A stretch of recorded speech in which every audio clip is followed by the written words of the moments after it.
जी असी इत्थे जिथे मौजूद हैं बग्गे अहमद वाले रोड ते इत्थे नाल साडे एक भाई मौजूद हैं। रोड बनता रहा तो वेखते रहे नो तो इन्हां तो पुछदे हैं भी ये की आखदे नो।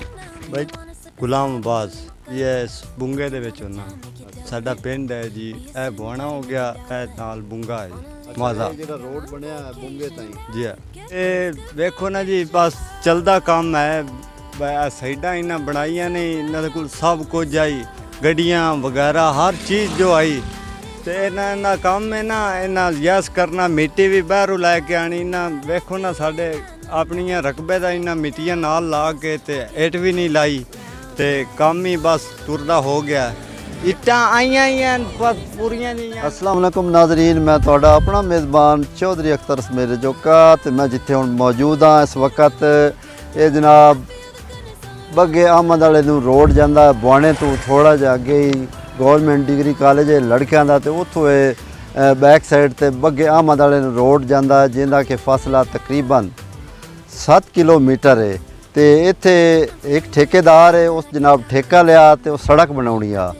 तो शुरू भी असां तुहानूं विखाया भी जनाब नाज़रीन नूं भी इहदे विच जिहड़ियां साइड ते इट्टां लगदियां पईयां जां जिहड़ा उस माल पाया लोगां दे बयानात भी लाया आनो ते भी ये जनाब ठेकेदार मुबैना तौर पर गलत विच काम कर रहा है।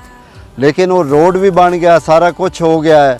असी आला अथॉरिटी नूं ये अपील करसा है कि इस रोड दी क्या जावे क्या है रोड गलत बनया या सही बनया। अगर खुदा ठेकेदार है जिसे काम किया बग्गे अहमद वाले रोड ते जिंदा कि तकरीबन 7 किलोमीटर फासला है तो उनके खिलाफ कानूनी कार्रवाई अमल च लाई जाए। तो नाज़रीन नूं असां विखाया भी आ भी ए जनाब दोवें साइडों ते गलत और सीटां लाइयां, 2 नंबर इट्टां लाइयां नो। आला अफसरां नूं असीं ये जनाब अपील करसा है भी इस रोड का जायजा लिया जाए। जे अगर गलत काम होया तो ठेकेदार के खिलाफ कानूनी कार्रवाई।